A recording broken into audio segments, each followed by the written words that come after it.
All right, we're live. Today is a special day. Today is Cinco de Mayo. For all of you anticipating to have Montezuma's revenge, we're going to have a special benediction and prayer for you, and pray that you have enough toilet paper for all of this. My name is Bruce Ross, painter extraordinaire, and tonight is episode 27 of Tablebreakers. We will be discussing, on the day after the Star Wars Day, space opera and science fiction tabletop games. So I hope that all of you have a fantastic time. And I think that my friends here are going to just entertain, and they have a big, meaty discussion. So get your dinner plate set and get that napkin tucked in. I'm about to roll out. Here's the gentleman. From Peoria, Illinois, Baron G-Rock. From Peoria, Illinois, the Cigardium. From Peoria, Illinois, and parts of Troy, Illinois, Jade. And from Peoria, Illinois, Chimerian. I'm going to step out for a moment so you can look at my friends in all their natural glory. Yay. That wasn't creepy or anything. You know, it's really bad. I know I said this earlier. He goes off on that round after I'm watching the John Wayne Gacy tapes, who is from Illinois. So I was like, ugh. Damn it. So, last week we were talking about the fine ventures of outer space and all the RPGs you can have out there. I think we're continuing on the same thought tonight. So, who wants to right this ship and shove it right up an asteroid's ass? Kai? Oh, no. Let somebody else get this ball rolling, not me. All right, so here, I'll start off with, I'll moderate for a little bit. I can do that. So, when you are playing and you do get a ship of your own, what are some of the iconic names that you have come up with that are not in any other label or anything else like that? As in, not ripped off from like a TV movie, etc. Oh, okay. We'll start with the Cigar DM. I use the initials to the SS. What the fuck did I do? It normally is, but I use the initials for any time I'm piloting my own ship, because 10 to 1 someone out there is going to take a punch at me, and I 10 to 1 always say, what the fuck did I do to you? So that's normally what I call it. Okay. Kai. I mean, some of our iconic ship names usually are based around concepts that the group wants, or we had, like, for our group, one of our most famous was just simply called the Ranger 2, because we, second ship of the squadron that was still floating around. But that didn't have any meaning besides for those people who were on the ship when we first got it in the first adventure, and we were all very proud of that vessel. But no, we don't usually or we have the usual sing-songy wonderful names like the Eye or some other weird try to put some mystical meaning to it, or we just end up open up the HMS, the Royal Navy Charter, and go look for any ship that has a battle history. And go, yeah, that's what we're gonna do. That's what we're gonna try, because honestly, do you see most? Do you just pull a concept out for your names, or just do something weird with it? I know there's a lot of people who just go, oh hey, look, it's the USS Joke, or some other lame ass name, or some other weird, parody comment.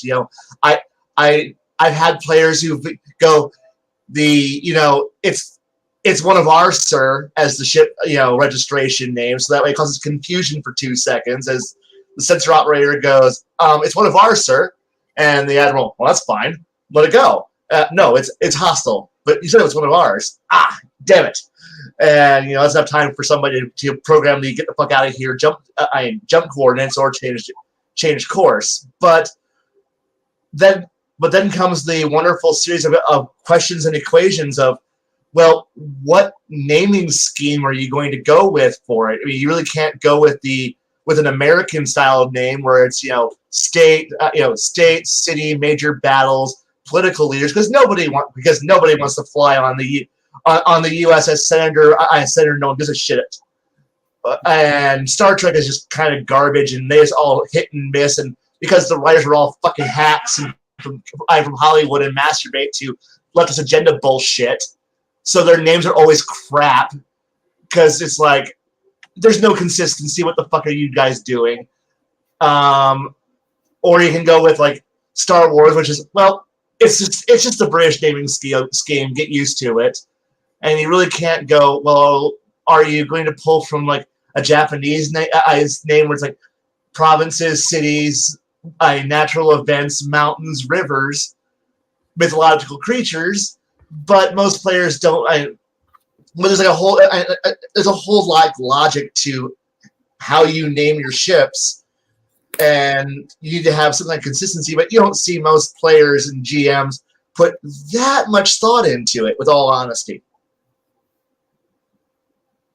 All right, Jade.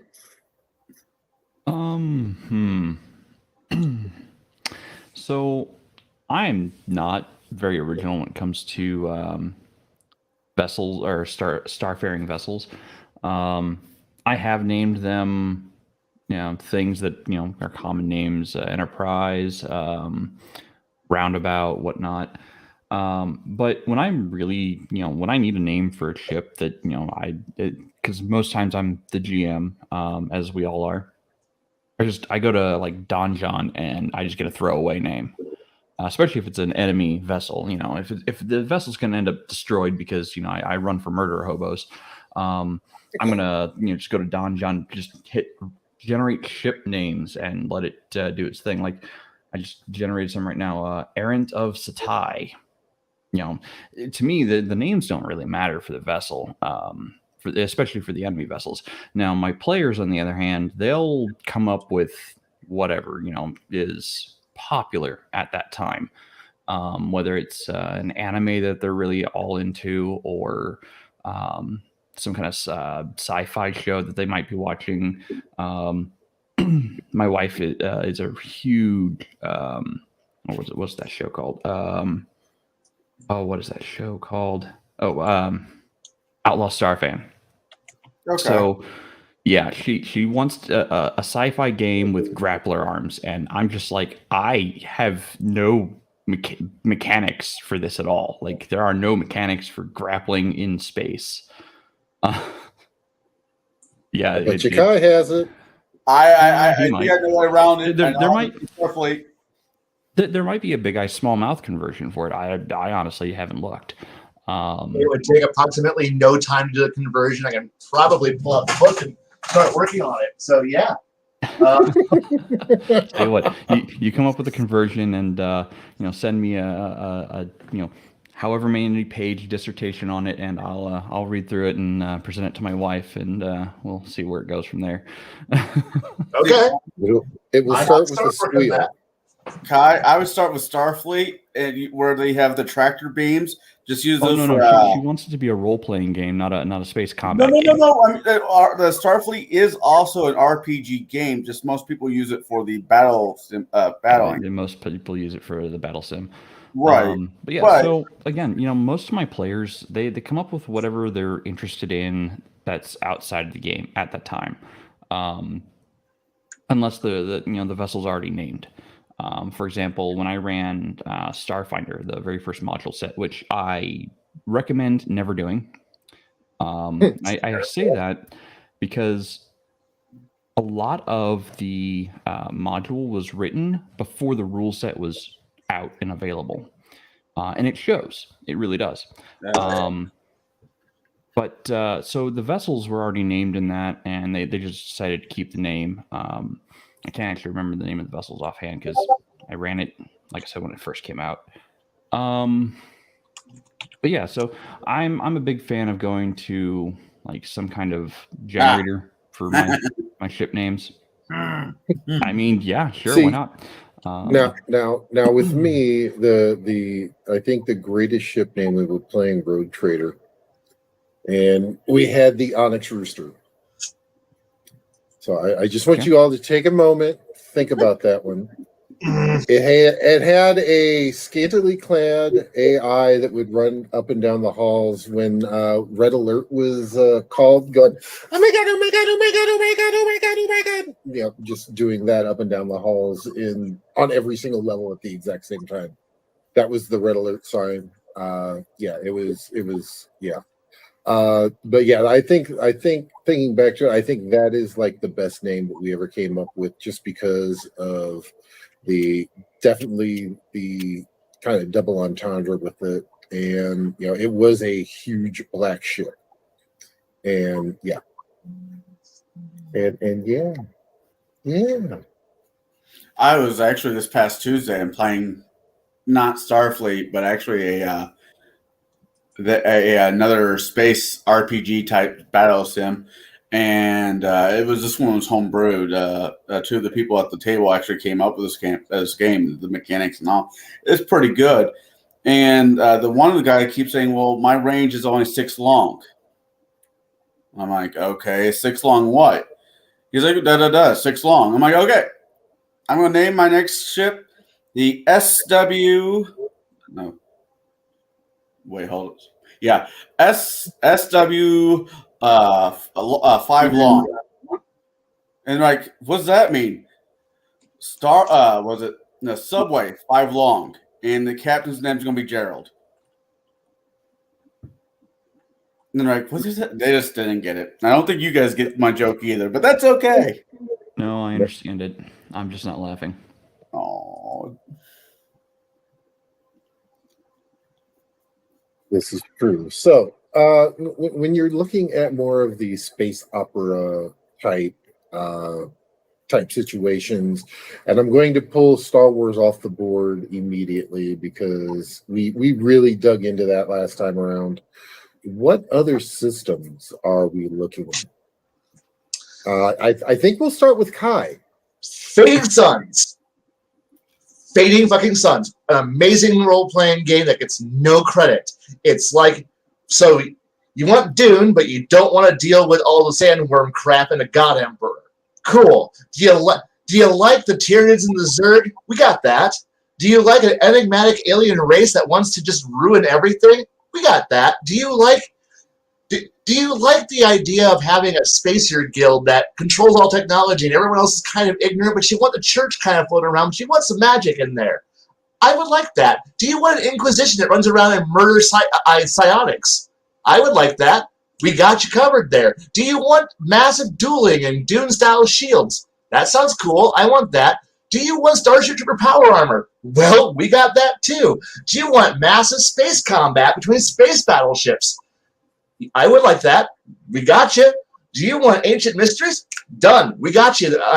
We got everything you want. We got merchants. We got this. You got decadent poisoning happening and things. You got it is everything you want. And somewhere out there there's Earth, and it's just like, we're the center for the Holy Church. Whatever. Nobody goes there. It's garbage. And you're dealing in the after effects of a great war, and you have the great mystery of why is the stars dying? I don't know, but don't worry. It's a great setting. And you're just kind of going, well, what do I do with this? There's no major, well, you're literally thousands of years into the future. Everything is weird. Everything is different. Why are you not playing this wonderful new setting? And it's fun. Well, it's not new, but it was a fun setting in the 90s. And it's like, so I want you, you're right, Dune without the copyright issues. And it was a fantastic game. And it's like, you can do, wow, I read Canticle for Lieberlitz. Cool, fuck yeah. I want to have an entire party of like techno priests who are sitting here going, we still understand how technology and how the Third Republic all worked, and when mankind was gods of creation. Will you teach us? No, the church will burn us if we fucking teach you how to read. The nobles, well, it is so much to this setting, and it's so good. And depending on which version you have, it is this weird game engine that's... Look it up. It's worth your time. It really is worth your time. The new version, I have no idea what the newest version of the rules is like, because, you know, as with any good game that was created once by people who are creative, it went out of business because, fuck it, Magic the Gathering exists, and World of Warcraft killed everything, so fuck you. And now a bunch of weirdos who are like, we're going to change the entire point of the game. I don't give a shit.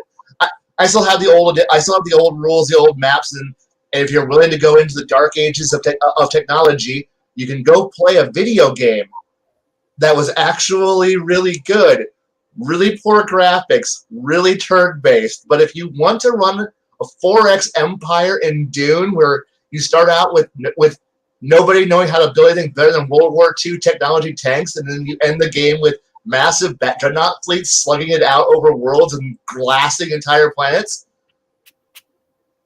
give up 5 months of your life, but you can do it. And it's called Emperor of the Fading Suns. It's a game from 1997. It's still an amazing game. Okay, there was actually a question in my chat from Shadow and Sons. Kai, it sounds interesting. How traveler-like is it? It is completely not Traveler. It is the most not Traveler game you're going to play, because you have 5 noble houses, a church, battle brothers, weird frontier defense forces, an imperial faction, and nobody gets along. Sure, you can travel, you can do this fun thing, but everything's brutal, everything's bloody, and everything is harsh. There's not much, like, if you want to look at the idea of playing a game in the collapse of the Imperium, sure, might be close, but no. It's very much, I'm traveling to this other world. Why? Why are you traveling? Well, because I want to explore the entire world. You cross the border, and they start, like, 5 people from different house show up and go, what was that? He was asking about the rules, not the environment or setting. Oh, no. The rules are simple. So you get a target number between stats and skills. You put them together, you get a number, and you're trying to roll close to that number without going over. Think of it as if you're playing a dice game version of The Price is Right. So it's like, so I'm going to roll a d20, and I need to roll a 16. Okay, cool. I rolled under good, but how far? Like, over bad, under good, but you need to be close to being under. So I rolled a 14. Cool. You're 2 off. You're cool. I rolled a 2. You're 14 off. You suck. The guy who got 2 under, he's doing good. You're doing crap. But I rolled a 17. Failed. Get out of the box. You're done. Out. And it's a fun game. It's a fun game. It's brutal, and if you build your character right, you can get hit with an orbital bombardment shell from a space cruiser's keel gun, and you'll be like, "That was cool," and walk off. But that's only if you build yourself perfectly right. But most people just go, "Oh shit, I'm gonna die." Sploosh. So it sounds like you could actually do the Honorverse in that one very easily. You could. Because you already have the factions pretty much set up. You just rename the factions. Oh yeah. You got jump. The only thing I have to edit is that you have the jump gates, and jump gates go to specific worlds. So it's very close to the hyperlanes. So as long as you think about, so if I go to the right hyperlane and you just change around from jump gates to the sails, yeah, that works very, very well, actually, now the more that I think about it. And, oh, yeah. I had to change the keel guns from being, and no, yeah, you have to add more missiles. That's not the only thing you need to do is add more missiles. Yeah, so Kai is going to be doing, I can already see the wheels starting to spin in his head there. So, okay, so Cigar DM, what about you? RP games, I haven't done that many space RP games other than Dark Heresy. Dark Heresy was fun when Todd ran it for a little bit. I was in that one. I done most of my sci-fi are battle sims, like Babylon 5 was one. I've been doing a lot. But RP, outer space RP, I gotta go with Dark Heresy. It was fun. I mean, you kind of have to like Warhammer to get into it, or Judge Dredd. Judge Dredd kind of helps. But if you're in that kind of game mode, it's actually really fun. All right, and Jay. Man, I've really only ever experienced 2 RPG systems for science fiction, and I was the one who had to run them. Mostly because a lot of my friends just weren't into sci-fi. But I've run both Starfinder and I've run Dragonstar. Now, Dragonstar was a 3.0 reskin back in the early 2000s. And I had a lot of fun with it. There's a lot of really great things in those books. I really liked the gravity rules. And it played just like Dungeons & Dragons 3.0. You could go, full magic, light magic, no magic, and it worked just fine. But that's not entirely true. I also played Dark Heresy. Again, Todd was the storyteller of that. I did have some fun with that. I am my character's name is still said to this day, and it has a rule named after him. This is true. Thaddeus rule. Yeah, the Thaddeus rule. I know that rule. Your dice, you stop re-rolling exploding dice after a certain number, and because at that point you're just splatter. Right. See, after that, you're just killing paste. So yeah, I would say I did have a lot of fun with Dark Heresy, but I would say that my best experiences were Dragonstar. Mostly because I knew 3.0 very well. I knew how to mod the system, so to say, to fit what I wanted to do and what I wanted to have happen. So that's going to be the one I'm going to go with is Dragonstar. See, for those who have not played with Jade, you have to understand, if you give him a system where you have to roll low, he will capitalize on all rolls. You give him a system where he has to roll higher than the 15 on D100, he'll still roll 1. Yeah. I am myself notorious for rolling low. Yeah. Mine, I believe, is going to have to be either Dark Heresy or the Rogue Trader, just because the mechanics. Once you get everything set up with your character, the mechanics are real easy. You roll to hit, you have to roll under the number. You get degrees of success. Roll that percentage again. That's where you hit them, and then it has the most awesome thing in the world: the crit charts. Oh, and they're so gory and just destroy everything. It's so nice. But we have been joined by Bruce Ross, and Bruce, what about you? What game do you gravitate to for your space opera that is not Star Wars? Well, I would say I would actually want to. I know this is going to offend some people, and that's fine. But I would just, if I'm not running a West End Games D6 system, then I'm going to have my friends get 3 die 6 together, maybe 4 die 6 together, and write down the following ability scores: strength, dex, con, intelligence, wisdom, and charisma.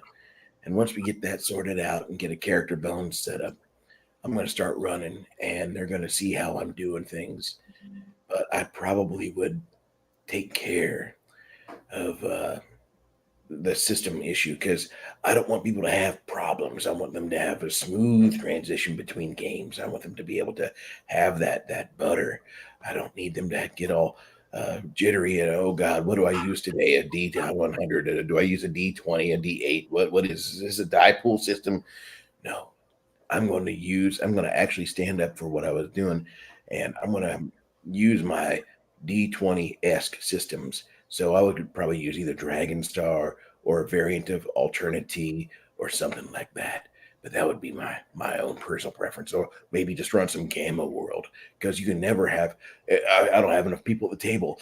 I know how to get people at the table. I game with furries. Put that big sign up there, and all of a sudden, I'm going to have everybody with their little, like their bipedal rabbits with their plasma lasers, and it looks like a reject convention out of the Rift's Palladium system. Nope, we're just running Gamma World. Don't worry, kids.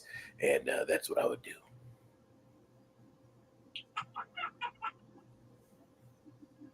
That voice has got no. Stop it. And Travis, my wife is not doing another webcam show with her curly hair. She is actually going out there all Sinead O'Connor like right now, and it's gonna be fire. That's all I'm going to say. And check out her only wish she had fans and be able to only hands website like I do. Happy accidents. All right, Bruce, go ahead and take this back over. I'm not quite finished with supper yet, but I was just wanting to pop in and talk, because Kai had such a wonderful, eloquent discussion about fading suns. And for those of you that are questioning this, and some of you are kind of stuck in single player mode because you're kind of scared to go outside. I got to put my mask on. No, stay in your house if you're still scared. What you do is you go on goodoldgames.com, and if you are curious, if you are curious and you want to try a great game, I need $3.49 from your credit card to go to Good Old Games and get yourself Emperor of a Fading Suns. It's on sale right now. It would normally be $6 and change. Look at Kai go. Look at him. He's sending his little game. So I like the game myself. I remember playing it, but I prefer Warlord 3. That's just me. Plus the opening animation, while it's dated as fuck, it still tells you everything you need to know about what you're about to get yourself caught up in. Just look up the opening animation for the game. Just watching watching everything going out, you get to see how stupid it's going to be, with a great narrator telling you about how dark and dismal and how all hope is dying in the universe. It just tells you this is going to be a good game when the narrator goes, and even the stars are dying in this almost like noble British voice to it. You're like, what the heck am I about to play?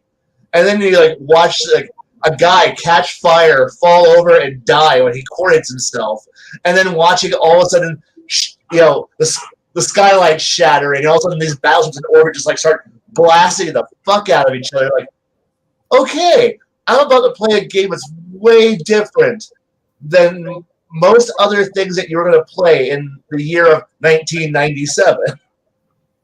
There could be worse. You could be stuck in a Vietnam build engine first-person shooter. Yeah. Or playing a really 97. Yeah, you're still playing pre StarCraft or pre Warcraft 3 RTSs. Congrats, you're not gonna have much fun. This is still like Command and Conquer days, and now you're gonna play a 4X City Empire game that requires you to actually manage multiple planets simultaneously. And meanwhile, at this point, the best game you were playing was Civ 2. And it's like, oh wow, my archers are gonna shoot. I shoot your tanks, and you're like, whatever the fuck this is. Meanwhile, you're like, no, my plasma annihilation tank, which is going to go run over your army of World War II Panthers that are all lined up there in tank destroyers, and artillery is just being built in mass production everywhere, and people are dying in massive quantities, and you're like trying to figure out how to get enough freighters to move valuable materials from one planet to another planet so you can continue to feed the massive war engine that is there. Meanwhile, you have the crazy psychopathic inquisitors who go, you're getting too smart. And if you get too smart, we're going to dispatch inquisitors who will burn everybody who's smart in your empire. And you're like, but I like being smart. Smart is where all the cool technology is. I will burn you and burn everything. Burn every smart person in your entire country. And you're like, that's not good. So you're trying to sit here and guard all of your... just waiting for the day that the church goes, intelligence is bad. Bam! And you're like, oh, fuck. And you're like, well, I need more resources. I'm trying to like go, when do I declare war on Earth? When do I declare war on this group? When do I declare war on the noble house? I want to become king. Not just king. I want to become emperor of the entire known realms, which means I need to murder enough people so I can get the scepters of leadership. So you're trying to like play this game where you're trying to hide the scepters, from other players who are all sitting here trying to aim to kill you. And it's just with this, and you can like build. Eventually, you're building stealth ships that are like sneaking into other systems and like assassinating freight lines and killing transports and like hopefully murdering a noble or two. Hoping if somebody's stupid and goes, I'm going to move my heir off planet. And then suddenly, like 4 submarine space cruisers show up there and murder your heir. And you're like, oh fuck, what do I do now? I don't know. You only got one heir. One more shit. And now you're trying to work really hard to like get on the idea that now you got nothing. Oh fuck! And it's a beautiful game. You don't get this from like any other game on a level of just like. This game, just like it, I would have to wait for a Paradox game to come out a decade and a half later to give me a game that was close to doing what this game does. And I'm like, every once in a while I see a game, I go, you could be good, but I still like this ancient game. And yeah. I want to tell everybody in chat, everybody on my panel, whenever Chimerian's missing, you could probably find him on a pirated copy of Tabletop Simulator in the middle of a Twilight Imperium game with a bunch of other people. I have found Kai drunk at a game store, passed out during the middle of a diplomacy tournament, and said something about I died in Korea. So it seems to be the running gag of the night. But I get it, because like if you don't have your logistics set up with that game properly, you starve your enemy, or you starve your army. Your army just gets stampeded, and it's the way it's supposed to be for a war game. And not many war games are that detailed where you have to manage your logistics for your food. Oh yeah. I was last night after we did the broadcast for Gatekeepers. I was kind of in a sci-fi mood. I wasn't about ready to give hours of my evening to the Force, and I didn't feel like watching track. And so I'm going through see what movies I can find out there, and I see a classic sci-fi movie that I recommend to all people that have clone phobias. Killer Clowns from Outer Space. Now, Pop the nose. I bring this up because here shortly, 5e is dropping their variation of Spelljammers. I have nothing positive nor negative to say on that aspect, but they have a new race called Clown Pirates, or Clown whatever they are, but they're clowns. So I'm thinking in my infinite wisdom that I am going to have a homebrew game where a bunch of killer clowns from outer space are going to attack the party.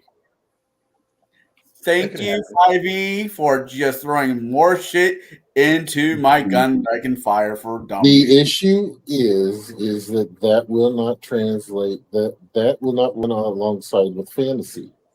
They're two different entities. So would I be remiss in saying that maybe the Spelljammer video did not grab Garrett the way we wanted to have G-Rock get grabbed for his proper game?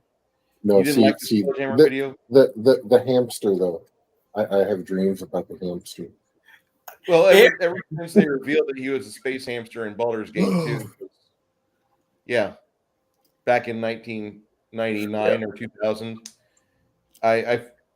it wasn't a surprise. And then I hate that entire video. I need to just do a reaction video and just vomit hate so I can get about 400 hate like clicks, and I'll look like Kai after I've finished like raging about how slow the school bus is on 150. No, All I I'm don't- doing I is don't using think- an aspect of that game that's about to come out, and it's a creature, so I can make fun of it. Why I get to RPG a killer clown from space home session.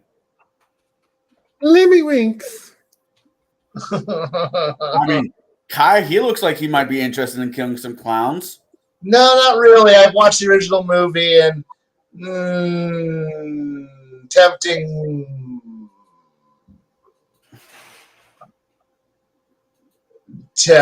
but no. What about you, Baron? Would you like to kill some clowns from the far reaches of space? I think we need No, it's 5e. Ew. If I'm going to Yeah. play 5e, if I'm going to play 5e, I'm going to play a game that is amazing to play in 5e that does have Aristo Wars. go into the sci-fi realm of Stargate by Wyvern Games. Ooh, I don't know this game. Yes, they actually launched it at Gen Con this past year. I actually got to sit and play in a couple of sessions of that. It was actually really well. The only thing that was kind of wonky was like the chase scene, which I was not a fan of. So it was just kind of like that's just gonna get file 32. But yeah, the rest of it though, with the way that 5e actually makes sense with this. Oh no! Don't say that. Yeah, Bruce might have a conniption. Truthfully, Bruce, it makes sense. Yeah, I will concur with you on that, Baron, because I actually got to read through the Stargate the book that they had there, and yeah, it in the actually hotel sets up room when I really handed well. it to you. Yeah. Whoa. Yeah, because we went to Gen Con together. Yeah. No, it flows fairly well for a sci-fi game that's built on the 5e engine. I would have no complaints about playing in a Stargate 5e game. I love the wordage here. Stargate, yeah. Mostly because again, it flows really well. It does. I would have no complaints about that. The other system I would consider playing. Well, I'd have to read through it because I think it's Fantasy Flight still owns it now. Iron Kingdoms also has a 5e reskin. I would not. I would consider. I would definitely love to reading go back through to that that one. one. I have the Nis. I want to play another Nis who happens to be a druid this time around. Well, if you start playing that, my wife's going to be screaming, "I want a baby hippo!" Right. Her little all-terrain vehicle. It looks like I might be actually playing the Spelljammer when it comes out on my Monday 5e campaigns. So the good thing for you on this, though, Bruce, is I'll get to play it, then come here and bash it because, yes, Bruce, you're right. I will give you a review from each session when it happens. Will that make you feel better about it? It will. It'll be like watching which is Heels versus Babyface, do his review of the Batwoman TV show, which is criminally underwatched. That show had an opportunity to be something good. After the first season, they screwed it. After the first season, they screwed it. The fucking opening, the trailer, the teaser trailer, where they had a woman singing a song, "I'm a woman," and it came off more like a PCS mobile commercial or like a US Cellular commercial than a DC Comics property.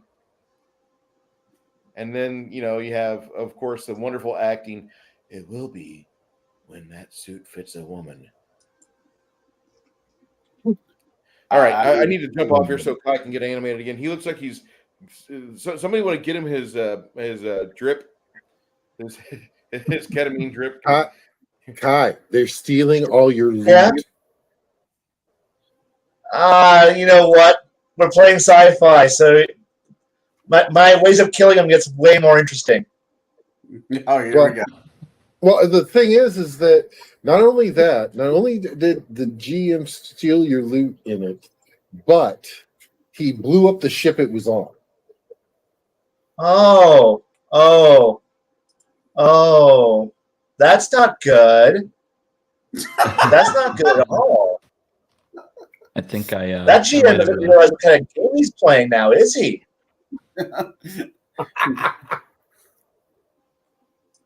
I mean, most GMs are just like. I mean, you think about it. You're playing a space game, and what do you do? Where it's all about traveling and being in space. And what do? You steal the party starship, and you better believe that they're going to use every resource at their disposal to get back that spaceship. Even though GM's like, I just wanted you guys to stop, to get a new ship or to get somewhere different, and then the GM's like, I'm trying to tell something different, and the party goes, no, we've invested 6 months of real time. 6 months of real time into customizing this ship. And because of the fact that so-and-so is a complete and total fucking faggot and loser and has to be the only space wizard in the game, which forces me to be a goddamn fucking bus driver. So, you know what? Yeah, I've customized the ship out to be the best goddamn ride you're going to get anywhere on the fucking universe. And so what did you do? Because you are sad that you can't come up with a way to stop the battle bus. So you blew up the battle bus because, well, I need story to change. And I'm like, no. The whole party has all been pooling all of our resources to get the best engines, best shields, best everything. And then you pulled a bullshit thing on us, which I love when GMs are just like, the ship just has a malfunction. And we're like, how? How? We will conduct an after-action report where it might as well be like several crime scene investigators and several major departments of like the government coming out there to check over the accident site to go figure out just what went wrong. Well, the storyline and plot device, no. We're all like, half of us are engineers. We're all pissed off at the fact that we're all meticulous and that somehow something went wrong and nothing we did allowed us to save the ship. So we just bullshit crash so that way you can run your little survival adventure. No, that's not how this is going to work. But why are you guys not enjoying my little adventure? No, we're trying to jury rig our personal ride. Well, that's going to be a new adventure. You've ruined our ship. It's going to cost way more money than you have. We will bullshit, we will steal, we will murder everyone between us and finding a way to get our ship back. It's crashed and ruined. Oh, just play my adventure. I'm going to make sure that your life is miserable till we get a ship back. Well, get a new ship. No, that's not what this happens about. That's not what this is going to be about. And then the GM cries because we're not following his little adventure. And then we're like, stop being the guest GM. Hand the controls back over to the good GM, and we'll have a good adventure, and we'll get back on the plot line. Now, fuck you. And we're like, yeah, fuck you too. We're back. Now we're going back to having a space adventure. By the way, we're going to murder all of your NPCs now because of the fact that you got in our way. And that GM, this game sucks. And we're like, no, the group loves this game. You just ruined it for everybody else because, you were bored. Now go back to playing your space wizard, you little fucking retard. And let us go back to playing I'm Gambler Tech Bunnies over here deciding to go fight, the universe with our space cruiser. But no, we don't care anymore. Back to, and move heaven and earth, and we're back in space. So there you go. That's why we don't fuck around with the plot device says you wrecked. Oh, we'll fight God himself to get our stuff back. But God's not as powerful as a starship. But God's not as powerful as a starship. Huh? We'll blow up plants. Get the fuck off our Does this happen to you in real life, Kai? This was an actual adventure where the GM gave it to us. I love that one. Go back to your previous savings with your GM. Yes. Oh no. See, this campaign, we rotated GMs, but they didn't let me have this be GMs. I was like, no, I don't want. I'm tired of being a GM. Somebody else could be GM. And so we were having a nice little campaign where we were all having fun, being sci-fi smugglers and badasses and criminal underscum. And then the player who whined and complained because he has to be the great and all-powerful space wizard Jedi because he gets to have magic powers and the laser sword, and nobody else gets to have magic powers and a laser sword. So he gets to be the moral busybody guy, goody two-shoes and we just kind of pushed him off to the corner and said, whatever he wants to do, we're not doing. We're out to make money for ourselves and be space pirates. And we're going to raid everybody and be rich. And then, our main GM left that. I was like, I'm not feeling well. I can't make it. So we're going to let so-and-so, let Space Jedi retard play for GM for a while. And then he's like, all right, now here's my grand adventure. And your ship crashes and has a major malfunction. And we're like, have you not been paying attention for the last 6 months? Have you been not paying attention to how much detail we've been putting into making our ship amazing? And how much we're not jury rigging, we're buying expert parts and spending time meticulously working on everything. We have a dedicated engineer, we have a dedicated co-pilot, we have a dedicated main pilot, we have dedicated everybody. Every position is manned. But there's no this. We just throw some farm boy in a slot. Fuck you. And this GM it just crashed on a jungle planet. Now we're playing a survival adventure game on a moon. And then we're like, fuck that. We're going over to. Do we have power? Yes. Then we're calling for our tow truck. Are you a tow truck? Haven't you been paying attention to the campaign? We already had spaceship delay. Well, it costs this much money. We have that much money. Why? Well, we've been space pirates. What have you been doing for the last 6 months? Have you been not paying attention to us space pirating for the last 6 months? Not really. Then why are you GMing for us? Well, because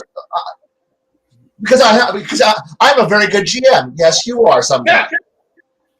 And we just ignore him. And then, we trundled through this horrible adventure for 3 sessions and then proceeded to go, GM, we're just marking off, X amount of money and X amount of favors, and we're just getting our ship back, and we're leaving this horrible adventure, and then we're just going to, from orbit, blast all these primitive savages from orbit with turbo laser fire. We're going to start a forest fire that will burn the atmosphere, and as we leave. Why? Fuck whatever mystery you had. We're going to crawl out on emergency engines and then just torch all life on this planet because we never want to come back here. We never want to deal with this shit ever again. Space adventures allow you to murder hobo on levels that leave planets radioactive glass craters. So whenever you decide to piss off your players, remember, they can turn entire cultures into footnotes in history. Or if you do it right, there won't even be anyone to write the history book after, so you erase them from history.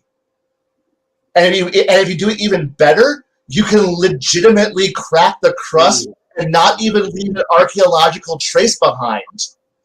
All they're going to find is a ruined, cracked crust of a planet behind, and you're like, who used to live here? Nothing that matters anymore. Death. That's all there is there. We'll just mark it off as not habitable. Come back and mine this world out for minerals later. So yeah. The level of I fucking hate you, GM, I hate this place is no longer I killed a village. Now it's I've killed entire worlds and I don't feel bad about this. How do you set your fan before you go to sleep at night? But high. Yeah. Baron, what would be your second question you'd have for the group tonight? After that, I got nothing. It's all you, Bruce. Okay, well, we've already discussed what our favorite game is to go to when we're not talking about original D6 Star Wars, which really that kind of neuters my end of the conversation. I Yes. can't say, remember that time I ran? No, I never ran that game. Remember that time I walked past that at the game store? I did that all the time.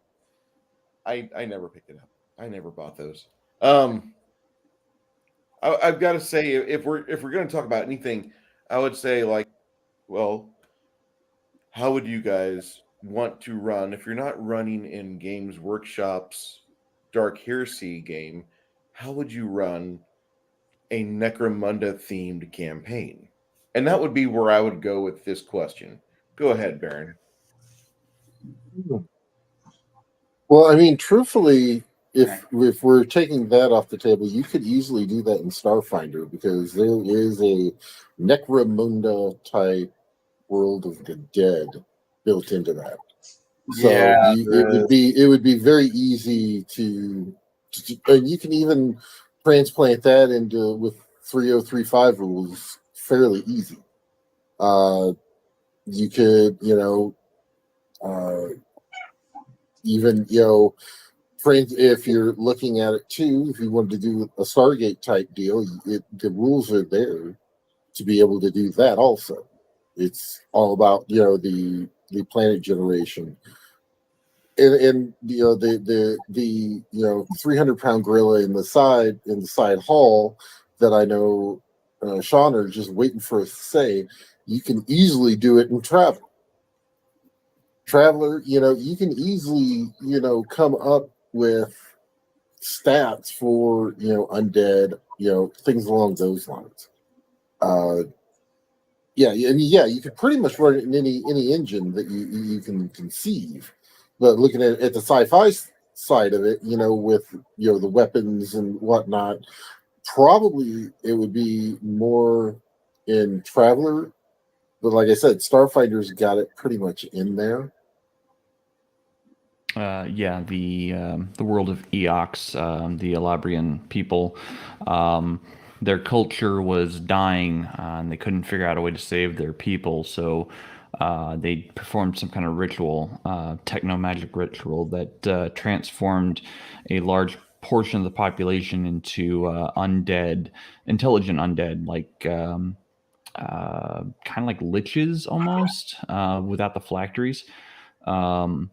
As a matter of fact, in the first AP for Starfinder, you kind of work for one of these undead things. And that's the other thing, if you're going to run a world or a sci-fi setting, your players have to realize that there are societal rules. There are laws that they will have to abide by, much like in medieval settings. There are rules that most players just choose to ignore and go on murder sprees and can't figure out why the entire countries hate them. You have the same kind of rules, just to more of a law and order kind of way in sci-fi games. And one of the big hurdles to get over is just because a race of beings are undead does not necessarily mean that they are strictly and wholly irredeemably evil. Because again, one of the beings that in that first AP for Starfinder, the being they worked for registered as evil because it's necromancy. He is a being created by necromancy, so he registers as evil, but he's more lawful neutral than anything else. Like, his motives are, in line with both the law and more neutral aspects. He's not doing things just to be an evil dickwad. He's doing things in the benefit and interest of his people. Hang on, what's this say? I'm not a fan of them, but Yeah. So I mean, yeah, you are right. Starfinder does have kind of an entire world of Necromunda built into it.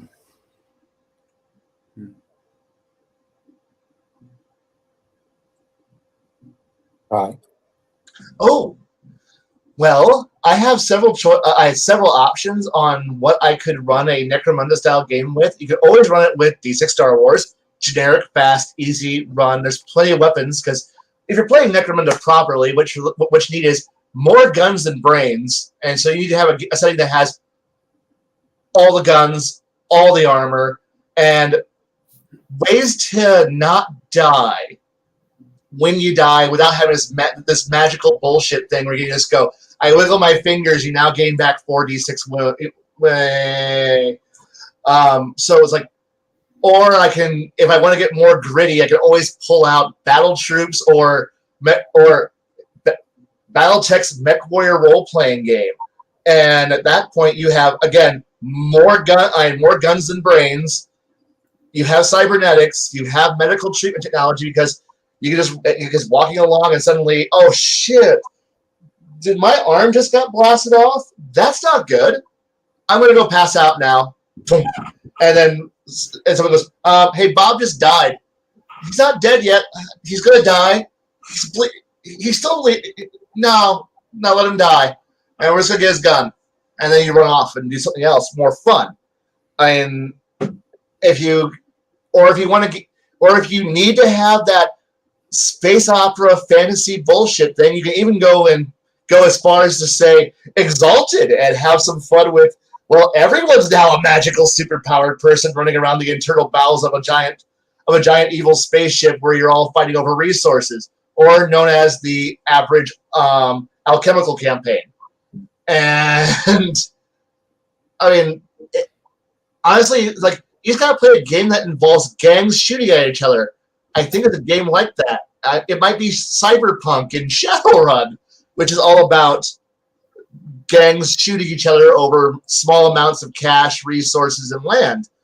And that's what you're playing Necromunda for. Is you're a bunch of gangers, and you're trying to get as much as you can before the cops show up and blast the fuck out of you, because you don't know when that Layman Russ is going to come around the corner and decide that, you know what, fuck this battlefield, start battle cannoning everyone. So you're doing the exact same thing in almost any sci-fi game. So it's like, I shoot everyone, and how long until the Imperial response arrives? About 10 minutes. Okay, we have an 8-minute firefight that everyone runs, and then we leave the wounded behind to get arrested / murdered by the cops. Sounds like a good plan. All right, I like this plan. Let's go. Let's go. What? Have you ever seen the movie called Heat? Maybe once. I not recall off the top of my head. I don't know how you and I are friends, but okay. Heat starts off with an armored car robbery, a very skilled one. Okay, this is just on my. I think it got lost on my to watch list. I've heard of this. I wanted to watch it, but it slipped off my radar. That's all. I'll have to get you acclimated to it, because I don't know. I can see people throwing popcorn at the screen and their phones right now because you said you don't remember the movie Heat. So I'll fix that. Fix it so that way I can enjoy it. I'll add it to my watch list of movies. So now I got a question. When you say Necromunda, do you just mean like Undead Space Story, or no? Okay, if you knew what Necromunda is literally picture yourself a city that's built on top of layers of itself. It is old. It is massive. It is Space Mutiny set, but so much bigger. Everything is what was that? I'm listening. Continue. Everything is decrepit. There is catwalks everywhere. There is gate.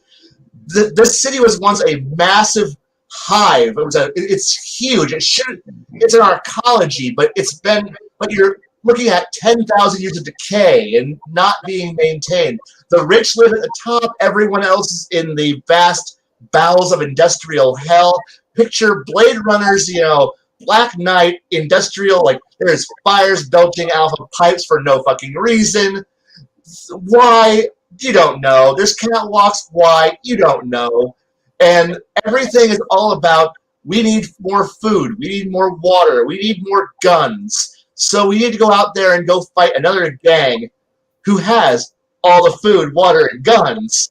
And you're shooting each other in these grimy, dark areas. Like, imagine a back alley where where there's a guy four floors up who's shooting down from a balcony, and you're like, and what guns do you have?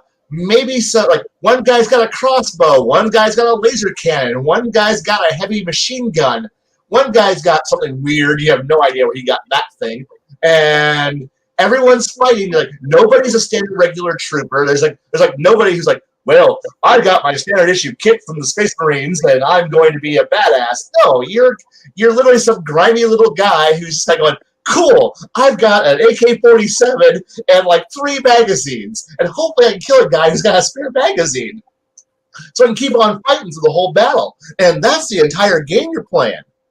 And like, there's none of this undead stuff. Like, no, it's literally grime. It's grime. It's broke. Like, you haven't like you gotta sometimes wonder, ooh, so-and-so got killed, but it might cost $500 to heal him. Is it really worth healing him? Or can he naturally just recover and get horrifying scars? And you murder a guy so that way you can get his cyber arm so you can go fix another guy who's hurt. Because everybody's scraping at the bottom.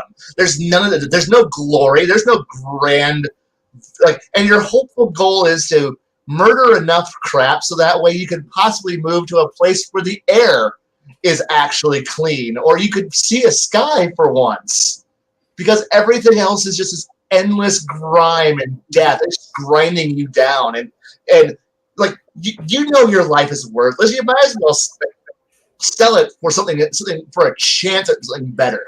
And it's a total different way of like playing a game. It's like, oh, we're heroes. No, you're not. You're just a gang of 5 guys who just have some guns, and you're gonna murder everyone until you're better.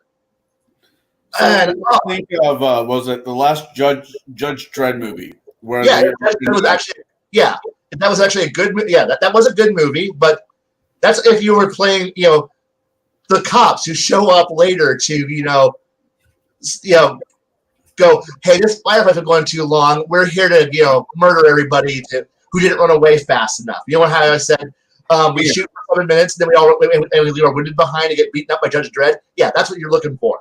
So that's what you're looking for. But you said we're not playing Dark Heresy, so yeah, I'm like, so when you first said that, I'm thinking, okay, what, an army of undead? So are we talking about, like, I don't know, the Chronicles of Riddick, when the Necromundas or whatever they show up and want to? Yes. Yeah. That's one way you could look at it if you want to play it like that. Like, you don't have to go play it in the bowels of Armageddon and one of the highs of Armageddon where you're just murdering each other for, you can just. But it's all about, if you're playing a Necromunda style campaign, it's all about being just in the dirt and having no hope. That's what it comes down to. It's like living in Pekin.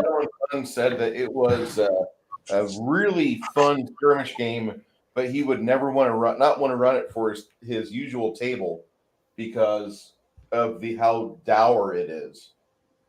Yeah. Actually, that's not fair. It's not Pekin. You could also run a game like Altered Carbon. As a matter of fact, there is actually a RPG system out there for Altered Carbon specifically by Renegade Games. That would be fun. That would be fun to. Altered Carbon would be a great way to play this game. Because at that point, you're just like, okay, this is my died. Well, time to get a new one. Wow, this is fun. Yeah, so that's the ultimate, in that aspect of, oh, hey, character death happens. Well, not the character. The sleeve happens to die. And you just get a new sleeve. There's something actually horrifying about that. Granted, if I Yes, could get a new sleeve, this would not be the sleeve I live in. But that's just me. but I mean, and that's You don't always Altered get a Carbon. choice. The story of Altered Carbon, is that kind of Necromunda feel. It's civilization that has been built up for thousands of years. It's crumbling in the underbelly, while the ultra rich and ultra wealthy sit upon their cloud heavens. And gaze down upon the masses. That has that same kind of feel and story structure. If anyone's actually played the new rule set by Renegade Games for Altered Carbon, I would love to know your thoughts on it, or your feedback on it. I have yet to play it. I know they also bought up the rights to Vampire the Masquerade, and they did a reprinting of that as well. I know that the rules are different. The game system plays differently than the original Vampire. So. Okay. Yeah, I've never heard that term before. Up until now, I've never heard that term before. So when Bruce, I was thinking Dead Worlds, not. Yeah, I was thinking because Necro, I was thinking of actual like necromancy worlds, not necessarily worlds that are dying. While the people still live, they're just dying from underneath. I was thinking Peru when he first said that. So, am I thinking of the right city? The city where they're built on top of each other in Brazil? Is that Peru? Favelas in Brazil. Yeah, okay. Because when you described it, that's what came to my mind. That city in Brazil where they're literally just on huts right on top of each other. Mm-hmm. Another way of looking at it is not necessarily Necromunda, but kind of neo-noir. Yeah. Kind of that cyberpunky feel, but with a lot of age to it. It's not really high cyberpunk where it's everyone's walking around with laser swords or electrified brass knuckles.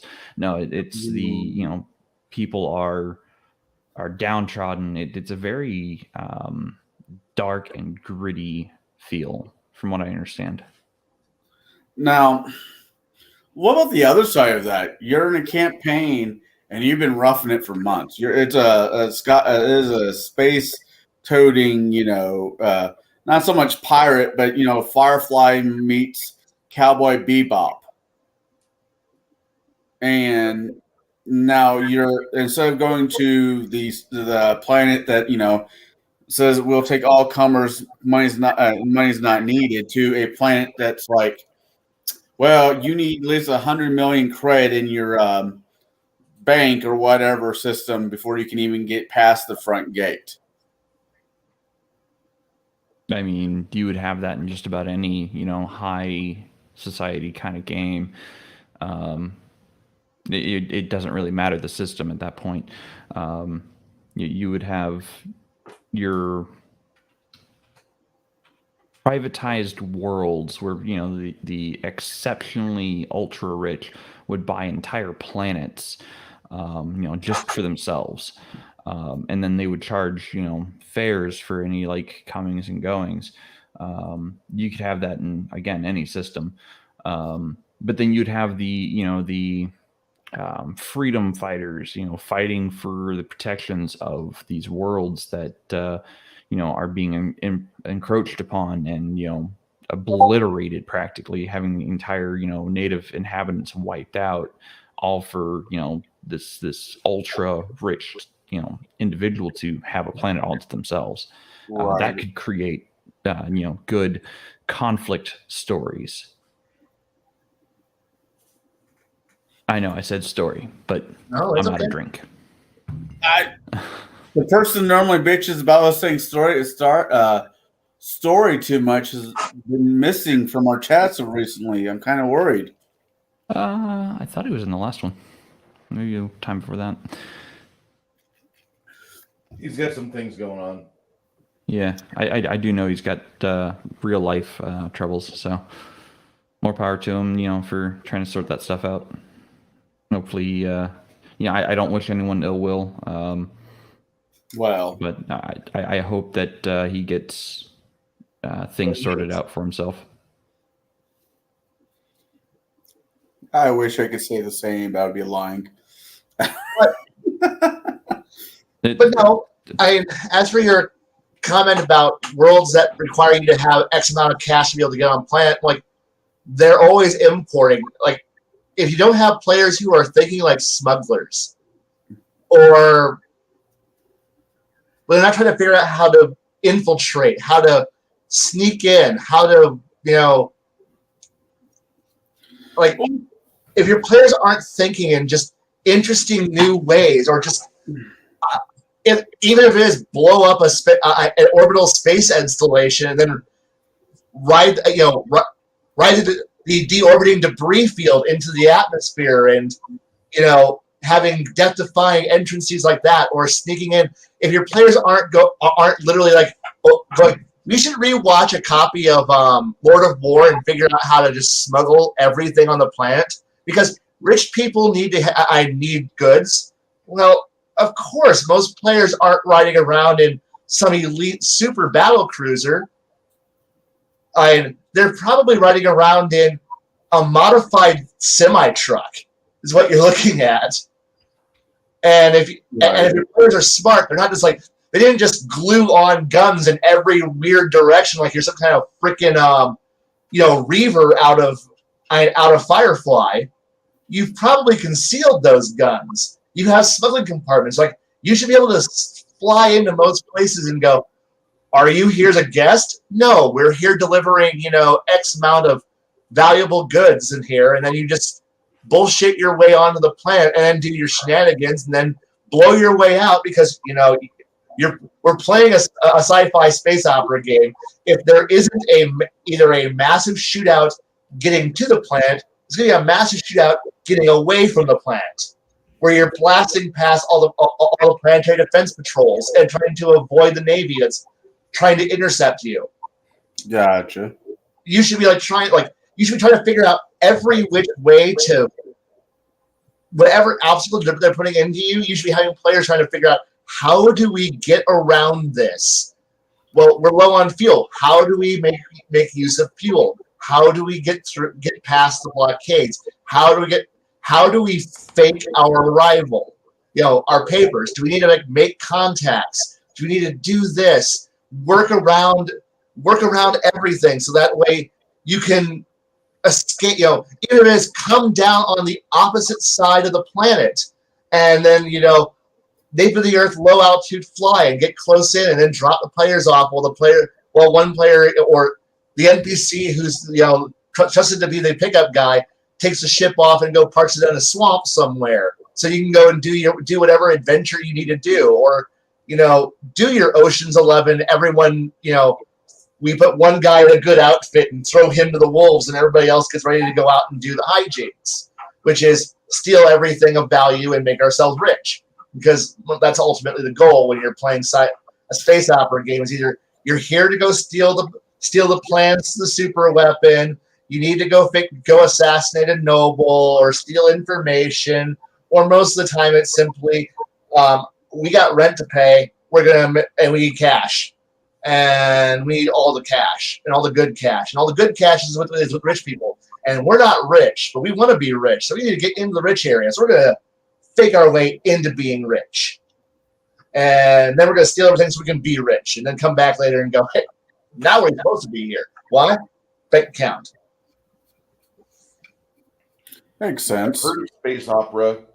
That was a late 80s or mid 80s RPG, and you'd hear people talk about it, write about it occasionally in Dragon Magazine. If I remember right, it came out about the same time as After the Bomb, which is a fantastic FGU campaign. Now, I was joking around in my head about doing the genetic opera, but all the players had to be bards. But Tish? I mean, it's I don't even know where to put that. With it's not fantasy. It's kind of sci-fi-ish. I think if you start looking, like something like Ice Pirates, or even something, you can go, you can go, it depends on how deep you want to go. If you want to, talking about, helping the rich and whatnot, you can always go try to find that Jewish princess to save, and find the Schwartz to help you, you can do a lot of different things depending on what you want to do. You can find any type of game system to help. When looking at, like I said, space opera myself, one that I mentioned last week, and the one that I feel that does not get a lot of love, is Space 1889. It's a very Victorian era type, but I mean, you can go to Mars. You can go Mars. You can go to Venus. Venus is one of the bigger ones that you can use the ethereal ships to go to, and it's there's dinosaurs, there's all kinds of stuff. It's really a throwback to the old school sci-fi of what we thought before science actually told us. And to me, that could actually wind up, you don't have to play a super futuristic type space opera type game either. You can do a like the Space 1889, a Victorian era type space opera, so to speak, esque type game too. Love the old I guess it's not so much space, but it still counts as sci-fi, sort of. The I don't know how you do it. Actually, that's not entirely true. But 2,000 Leagues Underneath the Sea, turn that into sci-fi, but using that Victorian 1885 we're talking about. 1889, yeah. Yeah, you could probably do that. Travel to the center of the Earth. Anything Victorian. I mean, yeah, really anything, anything Wellesian, Yeah. Castle Falkenstein, if you want to go with that route. But at that point, you're not playing with dice anymore. So it's a really weird game, but so worth it. Well, Travis 1975 just said Mutant Chronicles, and that reminded me of one of my favorite games I played in the 1990s. Thank you, Heartbreaker Miniatures, and thank you for those wonderful people at Mutant Chronicles who brought out one of the greatest games. Because all of you, for Mutant Chronicles, all of you are the descendants of these Earthers. And the Earth has gotten too packed with people. And so we terraform the moon and we throw an atmospheric blanket around it. Our friends, the Brotherhood, the Space Catholics, as I call them, they go to Luna and they pacify the people that are up there to party and revel and celebrate their new arrival on another plane of existence. They go, and now we have the Space Catholics preaching unity and brotherhood to everybody. The Scottish and the UK people go out to the asteroid belt, not happy with what winnings they have in life. They start to go through the asteroids and mining and ripping apart the mineral wealth and then bringing it back, selling it for fat amounts of ducats, which is interesting. And then the Bauhaus people, they go to Venus. They're mainly the people that are from France and parts of Germany. They get there to France or over to Venus, they start to colonize and work on the global warming that's so endemic in Venus. And they drop the temperature down to a balmy 120 degrees. Whew, makes me hot thinking about it. Well, the United States and Canada have united, and they have Capital, which is their own corporate conglomerate, and they go to Mars and they pacify the red dunes and the seas of sand, and they just go and have an amazing time getting everybody on board with this mindset the entire planet shares. Well, the last group would be Cybergenics. The Cybergenics people are an offshoot of Bauhaus. The Bauhaus people very proud of their tech, but their tech splits off and they call themselves cybergenic. Now they can do all sorts of things. They can rebuild your spine. They can make you to where you're double jointed. They can add extra layers of muscle to you. It's pretty impressive. Then the Orient mobilizes and they move to Mercury, and that is called Mishima. All of these inner planets, staffed by people from these corporations, they start to beat on each other. And then they start having wars, and things get costly and bloody. But then a dark force arrives, but not from the stars, from under the very bowels of the planets they're on. Evil had festered under their watch and came out and started to kill and convert so many people. It's the Brotherhood that stood against darkness and united everybody and focused them on that one enemy. So they beat it all back and they managed to save humanity. But in the process, a couple adventure paths are released, and if you went through those, you kind of fucked up, because the 2 first seals of the apocalypse would happen under your watch. So it was one of the impressive games of the 1990s, and I can still recall quite a bit of it. But the main thing is roll low, Jade.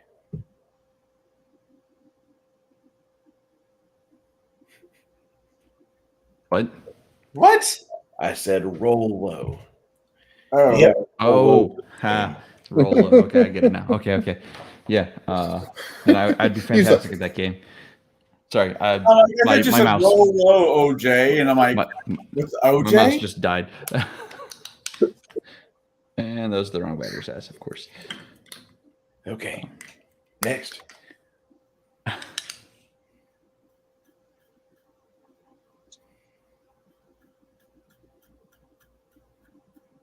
Oh no, we're good. Back to keyboard shortcuts for me. Now the internet's watching Jade change batteries. Yeah, I don't have any batteries down here at the moment, so I'm going to have to go old school and use keyboard only. I know, right? How do you live in this world without a mouse? I can't remember last time I didn't use a mouse. I do that every single day at work. I prefer my keyboard shortcuts rather than using a mouse all the time. I've just gotten used to it over the years. Anyhow. Okay, so here's a question. What are your favorite story elements to throw at players? You know, what hooks do you go for in a sci-fi setting that's not Star Wars? You know, what do you use story-wise or mechanic-wise to hook them in? You keep saying that, and Bruce is going, "Damn it! I want Star Wars." No, it's the same answer for every game. Okay. 3, maybe 4d6. Okay, fine. Let me rephrase the question. What are your favorite thematic stories or campaigns? By thematic, I mean, like, do you try to tell the like episodic nature of Star Trek, or do you try to go full on space opera as Star Wars, Hero's Journey? Oh, this one's easy, honestly.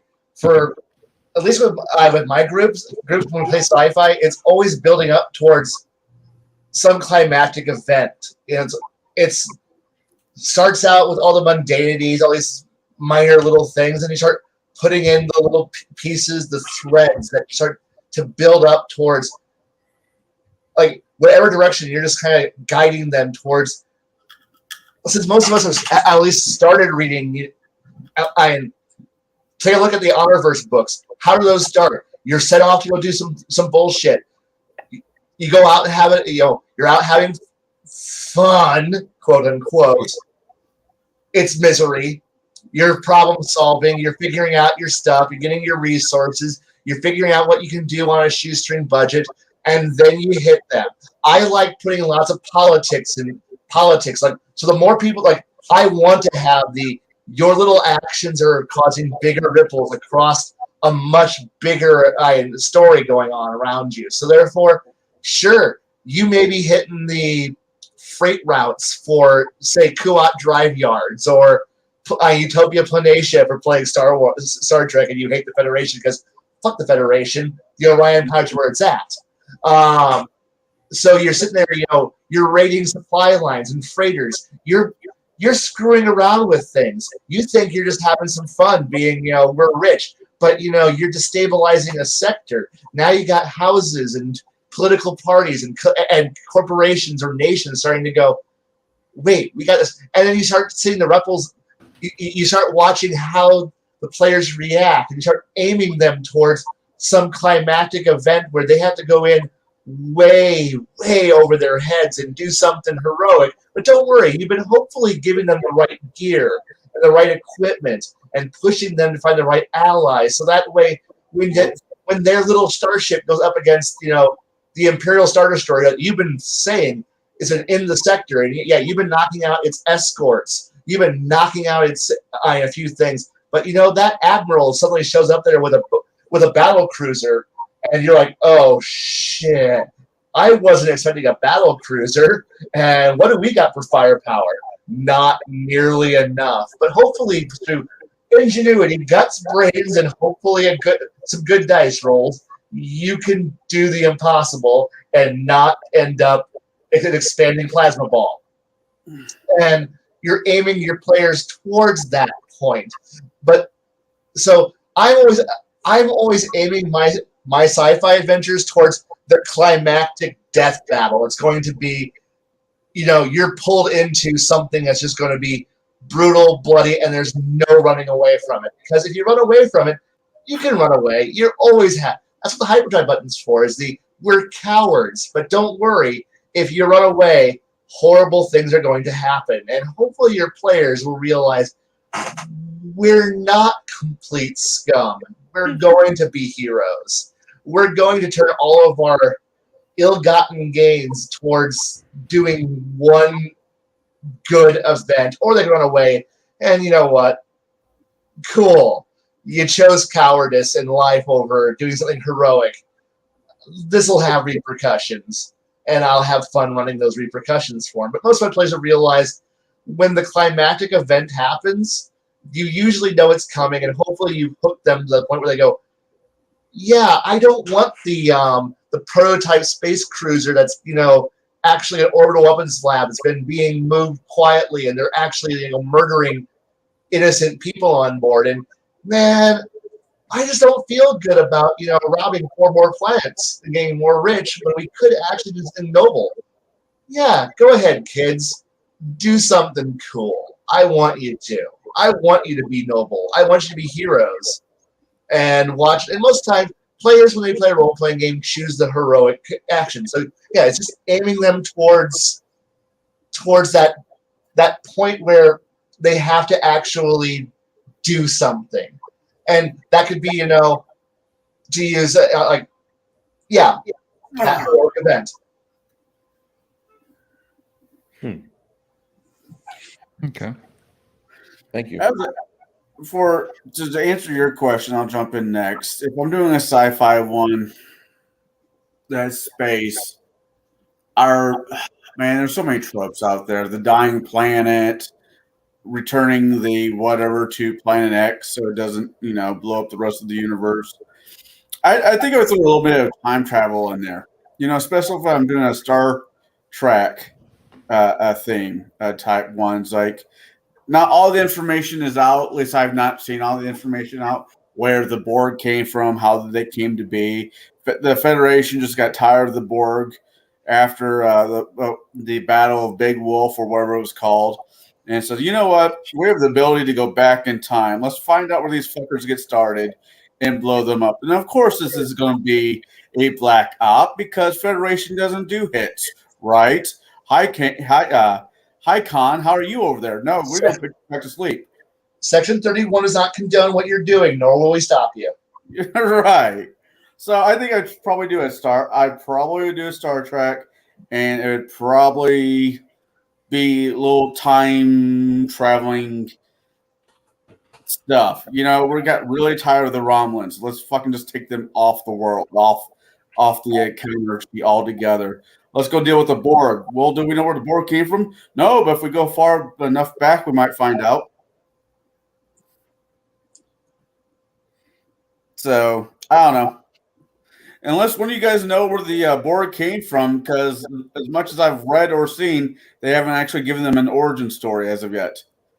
Unless you want to say V'ger. No, Nor could they. They Just really shouldn't. It's see, I think they're interesting enough to deserve their own background. I mean, who cares about those pointy-eared hobgoblin fucks? Logic my ass.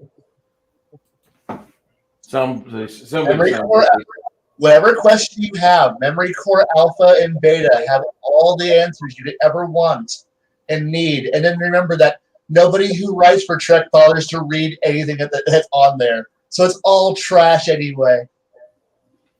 Yeah. I think time traveling They've is got a lot fun. of continuity issues.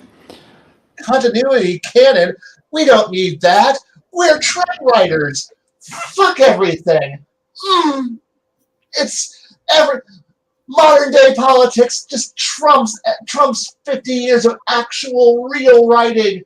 Below us, we are the greatest woke writers ever. Fuck them.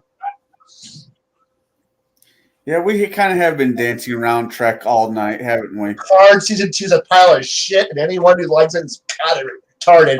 But maybe the new one will be good. I haven't had a chance to watch it yet. I want Worf just to have his own show. Worf and Son. No way. Don't worry. We're going to get them to shit all over the entire Next Generation cast with Picard season 3, and it will be a wonderful, enlightening experience. So we can get another season of Picard whining about his dead mom and who committed suicide. Isn't that spoilers? Who gives a shit? It's a shit series. We're gonna. Oh, there's a huge firefight, and we're gonna dream about bullshit. Oh, the Borg have assimilated Special Forces troopers. They're not actually Borg. They're just guys who have green laser pointers on their rifles. They're Borg now, right? And Borg, I understand you had some problems, and now, just understand their vision and wonder. We will go out in space and only assimilate people who are sick on dying, damaged warships. We will no longer assimilate cultures. The Borg are ruined. Goodbye! We really need to give Kai a spoiler warning button. So when he gets about ready to go on a rant, we just hit it really quick. I don't want him to have a spoiler warning button. I want to cause him artificial buffering. That way I have time to get out something and I don't have to boot him. Q hasn't he's dying! I think my favorite sci-fi element is got to be time travel. Like, I've always been fascinated with the concept of time travel. Ever since I watched Back to the Future, 1 and 2. I didn't really care for 3, but ever since I watched those films, I've always had this fascination with the concept of time travel. I mean, I've read H.G. Wells' Time Machine. I've watched almost every single time traveling film that has ever existed. That's been in English with subs, huh? Time After Time with Christopher Reeve. Yes, I've seen it. Okay. Terminator. Which one? Terminator. Yeah, I've seen the Terminators. I'm not a fan of the concept of Terminator, but it is a time traveling flick. I've always, like I said, I've always been fascinated by the concept of time travel, and I've run several games with built in. We never even leave the world that we start on in those games. It's the same world. just different eras in history of the world. And I've run that kind of concept multiple times, and the feedback I get is once we get to the sci-fi era, like the really advanced eras, my players stop liking it for whatever reason, and I don't know if it's because the story is not good, or if it's the hooks aren't that great. Story. Yeah. I don't know what it is about the high science fiction eras that my players just say nope, we're done. But I do really like telling the time traveling stories. As a matter of fact, I've even based one off of one of my favorite video games of all time, Chrono Trigger from the Super Nintendo days. Just the very concept of a time eater or a world eater, basically. And you have to go through the eras in history where its influence is being felt and try to figure out how to stop this world eater from destroying the world.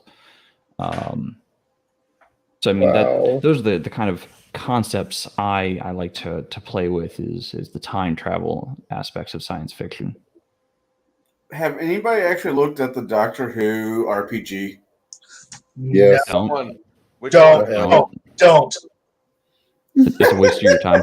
It's amazingly written. It's amazing. You just want to hold it up in the eyes, in the sky, and go, ah. Well, I have the same reaction to it that I had to the Dresden Files. On what the hell is this shit?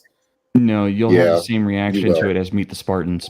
The Dresden I Files. want money back, and I blame you. I probably owe you a refund for that film. Is a masterpiece compared to the Doctor Who RPG. Just literally look at it, try to read it, try to understand it, put it away, come back, drink some more, come back, try to read it again, go, this still makes no sense. Throw it away and go do something better with your time. All right, what's worse? What's worse, the Doctor Who RPG or Zardoz? Doctor Who RPG, I'll take that. The guns are good. The penis is bad. The gun is good. The penis is bad. The gun is good. The penis is bad. I'll take that over the Doctor Who RPG. Honestly, you can run Doctor Who with... You really don't need to actually... If you're doing Doctor Who right, you don't even need game mechanics. Just gotta remember, run and talk, run and talk, run and talk. There you go. I created you the best Doctor Who RPG ever. You just run through everything and talk, and then make up some bullshit. Use the Dresden series RPG where you just use keyword. It's important keyword. Roll some dice. Many pluses. Keyword allows me to win. Keyword screwdriver. Problem solved. Keyword bullshit. Got it. We're done. I like the Dresden Files way, because the Dresden Files, if I say somebody who's smallish and they don't have much muscle and it looks like they don't have much confidence in themselves, automatically everybody in the chat went, bitters. Butters. Yeah, some butters. Because Butters is described the same way in every book. Yeah. Butters is amazing. Butters is. I disagree with him on one aspect, but that's about it. Poke can go fucking die in a hole.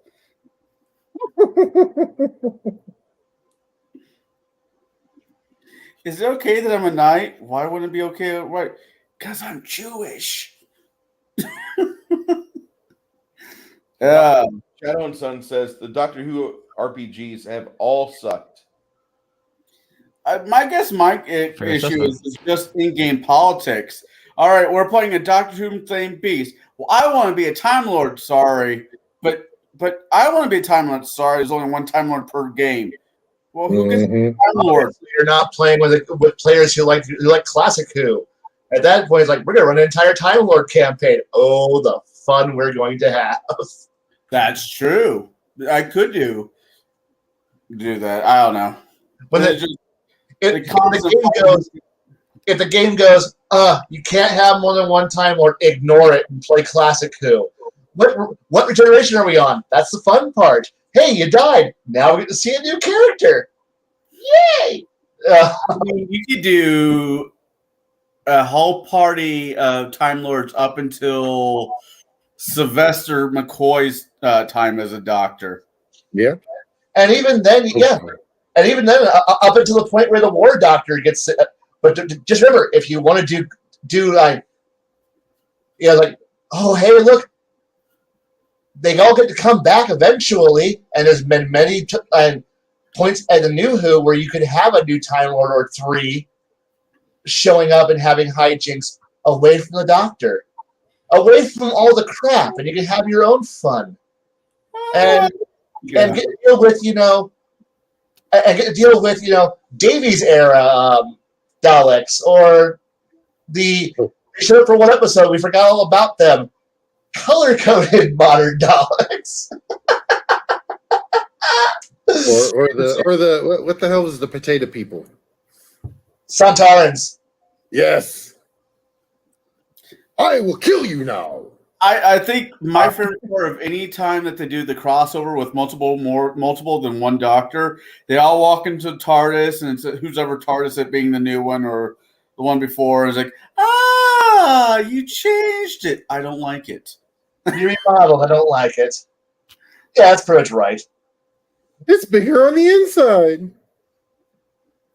Yeah, but you can have fun with it up until the Time War happens. Even after the Time War, you're still okay. Go have some fun. What you do with the Time War is you just play the Rocky Horror Picture Show in the background and stick it on the Time Warp. Then, Look, if that happens, I will take my TARDIS, murder the people who created that song. I don't care about the time paradox that's going to happen. I'll kill the spaceman arrays of time that are defending that. And then I'll go back into creation and go, I'm happy now. Hell, you could even go back and put him, go have fun when he was in the Pandorica. Yeah. Because he was locked up for, thousands of years. For almost 2,000 years, yeah. Oh, Planet of the Apes. That's another good one you can have fun with.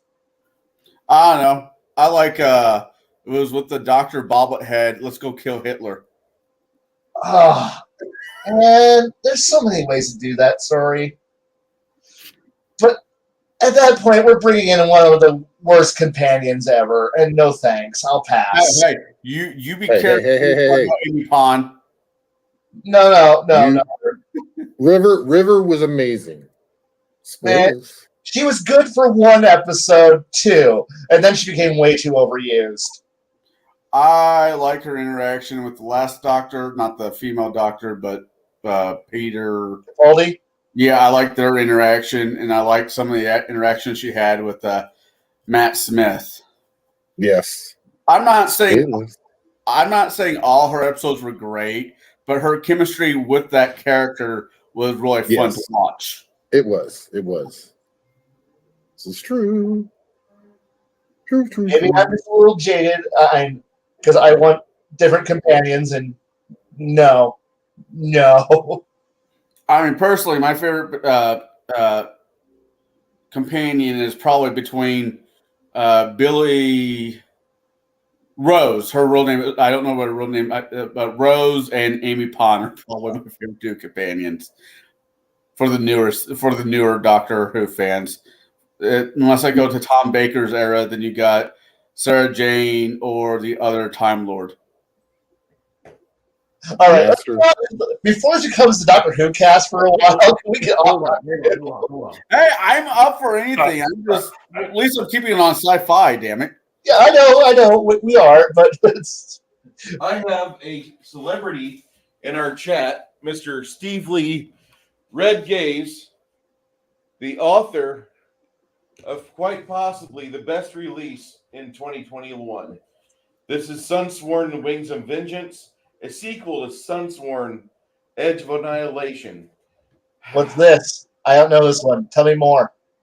Tell me more. Drop a link in the chat. Alrighty. I will once I Is But he actually breaks the seal on it to read it. Ooh. Oh. Pretty. For centuries, the Astral Union knew peace. The denizens of the galaxy enjoyed harmony under the protection of the elite Astral Templars and the watchful eyes of the mystical disciples of Ul. Then the Violet Circle came. Draken Weiss, a former student of Ul and nearly his equal in power, returned to take his vengeance. The Circle's overlord brought the full might of the empire he built over 500 years down upon the estranged home in galaxy.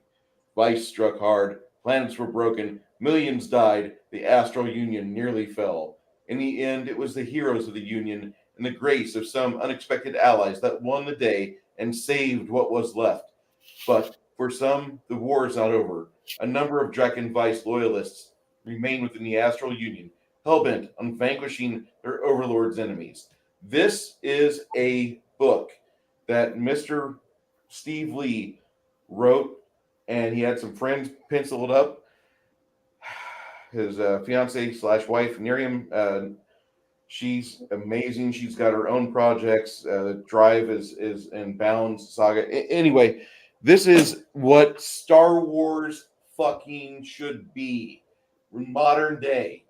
Because you want bad guys, it's got proud to be bad guys. You want shining disciples of goodness, you have paragons of goodness. You want guys that straddle that line to where they're Han Solo or Talon Card.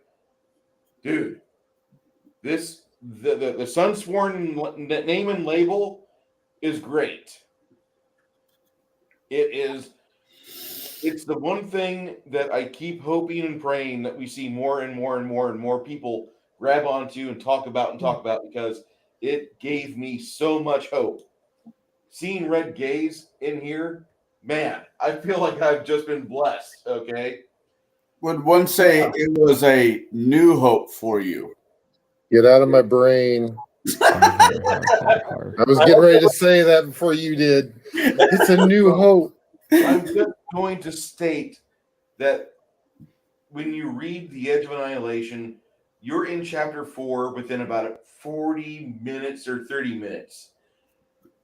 And the next day, you kind of want to stay home from work and just read it. I don't know if he wrote his own RP system to do this, but whatever good drugs or opiates Mr. Steve Lee had, if he had those, or maybe it was just good wine from somewhere in Texas. But this guy wrote my favorite fucking sci-fi book of 2020, and he followed up with a graphic novel in 2021.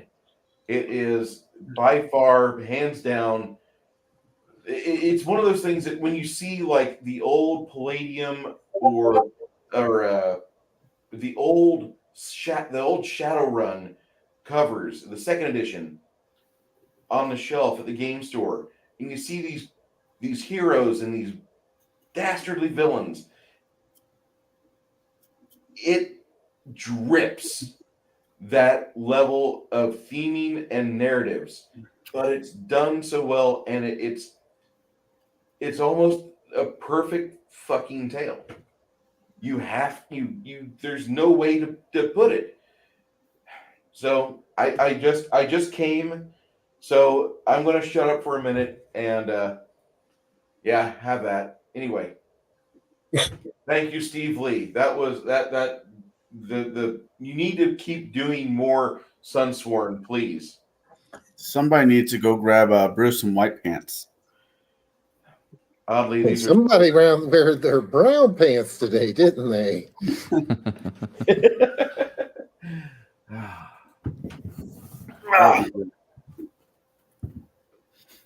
All right, go ahead, guys.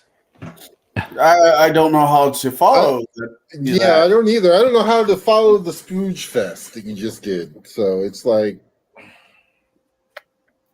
now I know what it's like to follow me in a conversation. This is great. I like that. I need Does anyone know- some I've got a wet question naps. about I've got a question about RPG systems. Does anybody know if there was like ever a Halo RPG put out?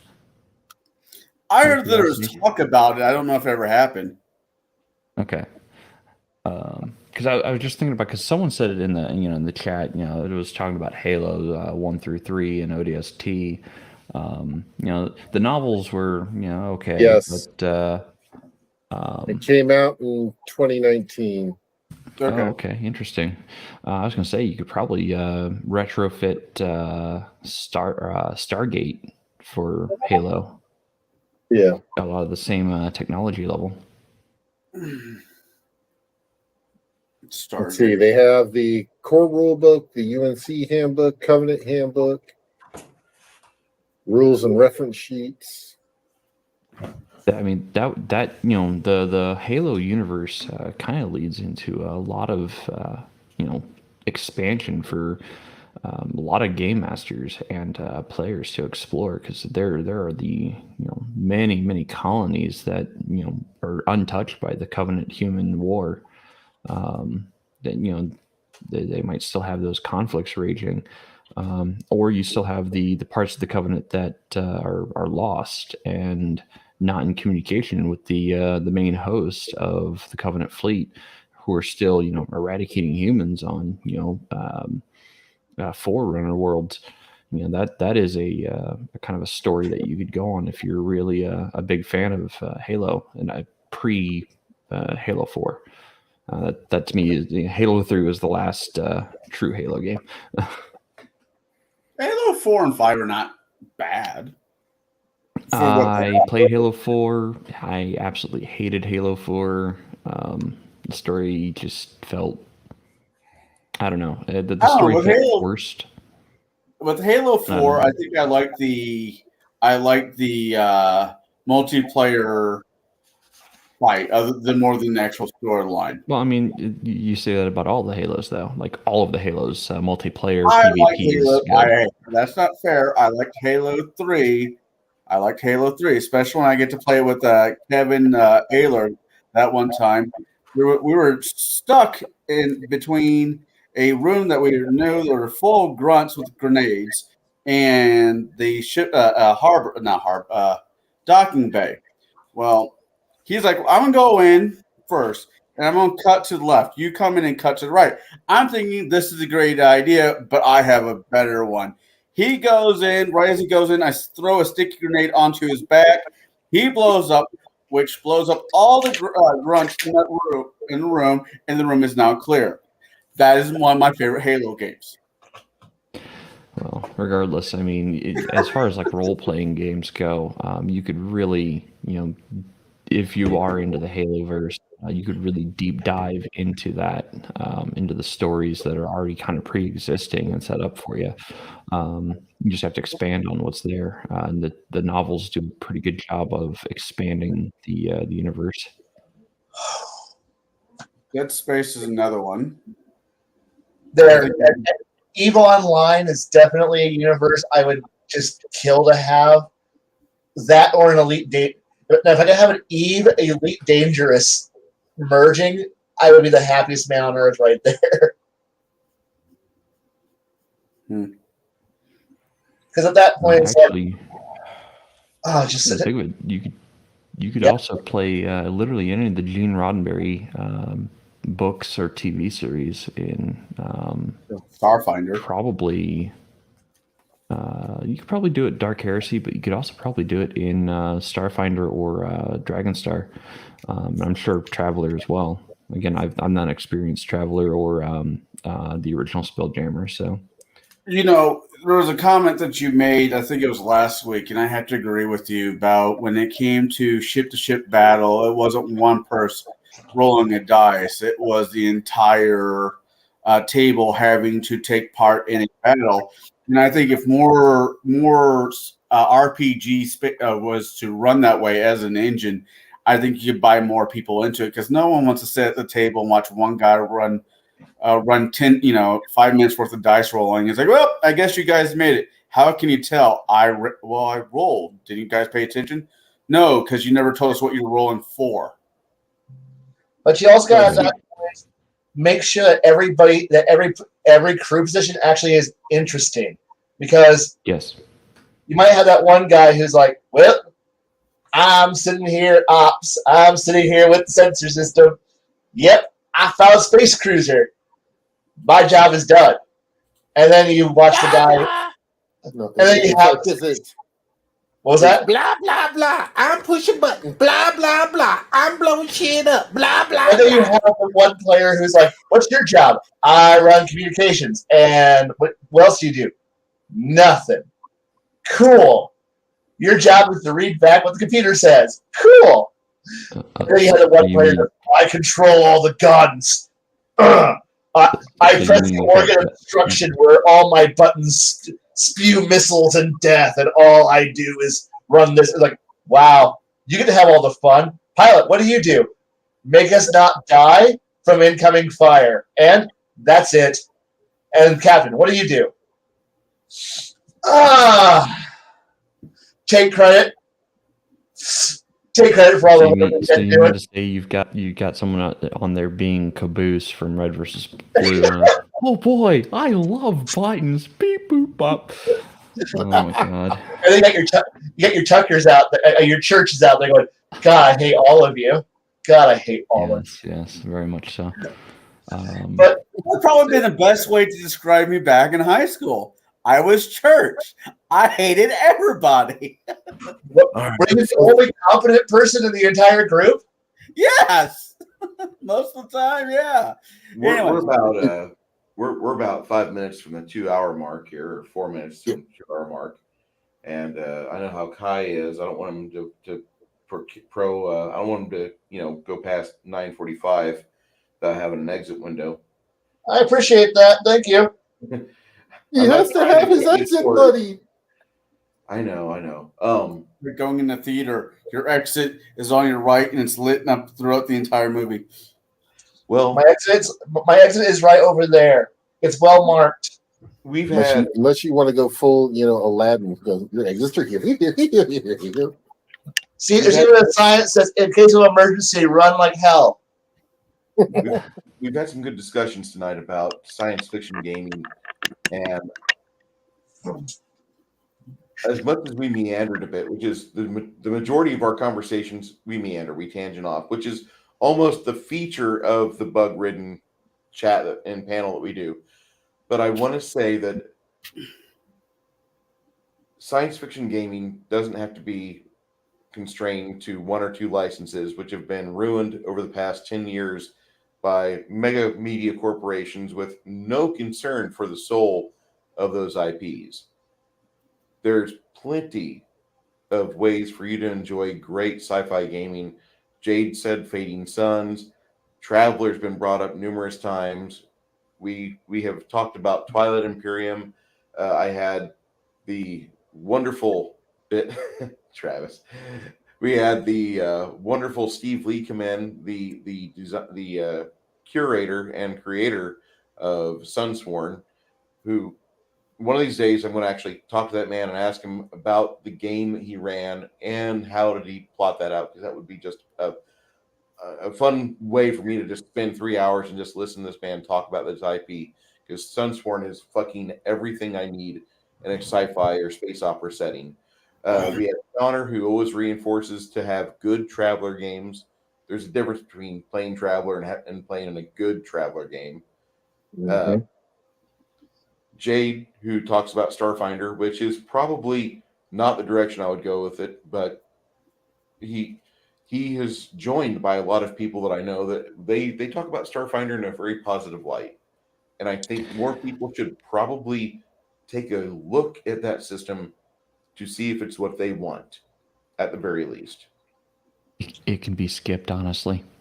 Okay. I mean, don't get me wrong. Like, yes, Starfinder, it's new. It's from Paizo. They did a lot of things right with Pathfinder 1.0, but as Starfinder as a whole, it was a hot mess when it first released. Just an absolute hot mess. And the first 1 or 2 APs for Starfinder are just not worth it. Pick and choose what you want out of it and run that. I would actually rather just go to GURPS or Traveler, or I would agree with GURPS. Just any other system. The unless I'm running my fantasy, which must be crunchy, I'll take a streamlined system, Star Wars D6. Okay. Jade, what are you doing? Oh yeah, the Mutant Chronicles Kickstarter is coming out in next month, I believe. Within the month, maybe the week. Jade, what are you working on right now? I know you've still got some work you're doing on your YouTube channel. What else? Yep. So I'm getting my microphone all set up. I've got a new mic. I've got my camera here. I'm trying to get OBS filters set up so I can do some recordings and get some good, decent recordings. I've scripted out a few episodes already. I just need to sit down and record them. Unfortunately, it's Mother's Day weekend. I'm going to be out of town, visiting with my mother. And I know not everybody has good relationships with their parents. Well, I do, so I'm going to go spend time with my parents. I recommend those of our friends and peers that have poor relationships with their parents. No matter what you might be saying with a bitter tongue, when those people are no longer on this plane of existence, it's really hard to get closure. It's easier to have closure when you have good relations. I'm just going to say that I've been doing my best to not be a prick, to not be arrogant, and to be a good son to my parents. So I'll be on the phone with my mother on Sunday quite a bit. Baron G-Rock, your channel hit 1,000 subscribers. Yes, Plus. it is at 1,052 right now. Whatever you did to the algorithm, keep doing it. I don't bending give it a over. Bending it over backwards is what I feel like I've done to it because I have no idea what I've done to it. So you made it your bitch. You did good because, in all honesty, that's how you're supposed to have it react to you. I know over the years I've abused YouTube by saying I'm a conservative, I'm a Christian, I like traditional thinking, and I like Dungeons and Dragons, and apparently that's too much for it. My algorithm's tank, but that's fine. I'm just putting my time in, and Rumble will be getting my money here pretty soon, it looks like, because there's either Rumble or Odyssey, but it's going to be interesting to see how this works out. I think YouTube is finally upset with me enough because they gave me a strike the other day, and they're like, "No, we're going to just call it a warning." Really? Okay. Sorry. No, I'm not. Was it because of me? I read a magazine article out of time, and they said it was disinformation, and I said, "Oh, so magazine, go fuck yourself." All right. Yeah. For a second, I thought it was because of me when I say, "Let's go fuck this pig." No. No, they were fine with that. They were fine. They were fine with that. First minute, go fuck this pig. Let's fuck this pig. Yeah, they didn't care. The main thing they were upset about was that I read an article which they did not like it, and I'm okay with that. They want to get butthurt, that's fine. They silenced me. California's still in crusading distance. Be wary, YouTube. That it'd be a shame if something happened to that fault line at San Andreas. You guys are real close to it. Okay. Kai, I know you're busy. I know you're probably not going to put together any channel content. I wish you would. I'm on day 4 of a 12-day work run. So Day 4 of 12 days. Yes. Inconceivable. It's Mother's Day weekend, so we're trying to give people who don't normally get weekends off. And guess whose job is going to be to hold the fort down? That's my job. Yeah. Low man on a totem pole. That's right. Hey, guy with no kids, and guess what you get to do? Tell my mom I don't get to say hi to her. That's right. Go enjoy it. Go enjoy working that weekend. Oh, hell yes. So, what's free time? This is my free time. Yay! Hey, Connell, our Cigar DM, Shadow and Sons is talking to you over there. Yeah. I was waiting until my turn to speak. For me, this coming, there's a good chance I'll probably end up on Max's chill stream tomorrow with a few of us. Then this coming Sunday, I don't know what time quite yet. I believe me and Shadow are going to do might be a new thing, a weekly gamers companion type show. For where we just talk about the gaming that we did this week. Things that happened on. Maybe share our opinions on it. I had a lot of fun doing it last week with Shadow. Me and him have talked about off and on this week, and I think it's going to be a thing. So this coming Sunday, I'm going to say mid-afternoon, you'll probably see my ugly face and Shadow. And I must say that those two talking together was kind of funny because somebody decided to call Connell in the start of his stream. So Shadow and Sun just interacts with the chat the whole time, just talking. And Connell's in the background talking to the baby mama. No, to my daughter. It was my daughter. I thought it was the baby mama. My bad. No, it was my daughter.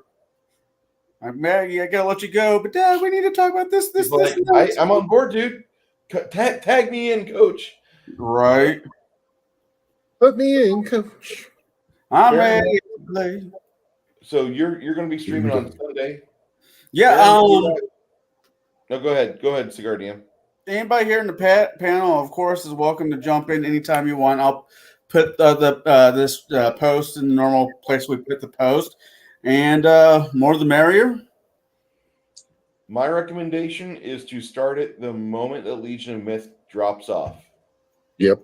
Because you've got hot topics that you can continue from there. If you didn't like the way that Max Liao, the Spider Monkey, decided to rip apart your favorite game system, the GoBots RPG, you can just get back in there. How dare you, Max? The GoBots RPG is the best ever. Turbo is the coolest car ever designed.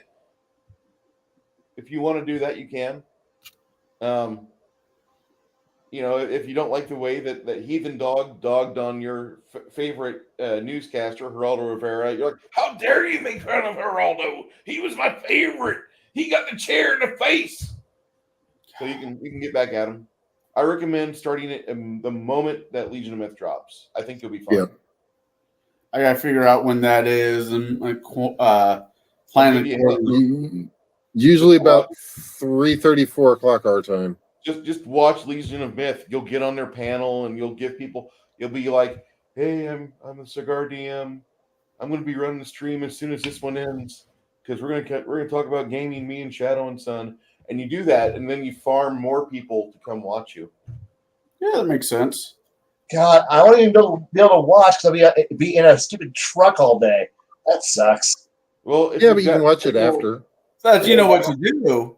What you do is you call Bruce, and we'll have like a little Bob and Tom, thing going on via the YouTube channel. God. No, Yeah, I was. Actually, a YouTube radio show. Yeah. Yeah. I miss Bob and Tom because those guys, it sounded like they'd smoked cigarettes since the dawn of time. And like when they would start laughing, they're like, oh, like a bunch of Ed McMahons had gotten together and like their prostates were all getting ready to rupture all at once on 3, 2, 1. And it sounded like that all the time. But then they'd have good comedy guests on. It was great. But you don't get Bob and Tom down there in Texarkana? Didn't they quit? No, one of them did. Bob retired, Tom's still on the show, Chick's still on the show, and they just get a random cycle of comedians to come in and fill Bob's spot during the week. Okay. Yeah, Bob is out because he had some kind of surgery or something like that. This is why you should invest wisely. I recommend gold. And you invest wisely so when you're 90 years old, you're not William Shatner out there trying to get money bucks to go into the kitty. You don't try to have money. Come on, the telethon's still going, guys. I need to buy one more horse. Shatner. I Man. love Shatner. You mean Jerry Lewis? What? Didn't he die? You mean No. Jerry Lewis? Jerry Lewis died. William Shatner does the occasional auctions and horse work because horses is his life. He's got that sci-fi channel. He's got a show on what was it, History? Explain or something like that. I don't know. Some kind of weird bullshit. But since it's a history channel, I don't expect it to be real history based. I believe it was just 6 months ago they fired Shatner into space with his new wife. Amir? Yeah, from the Earth. He was on board. No. Amir. No. His new wife, Amir. No. His new wife is some kind of attractive, super hot, probably 50-ish woman. And good for him.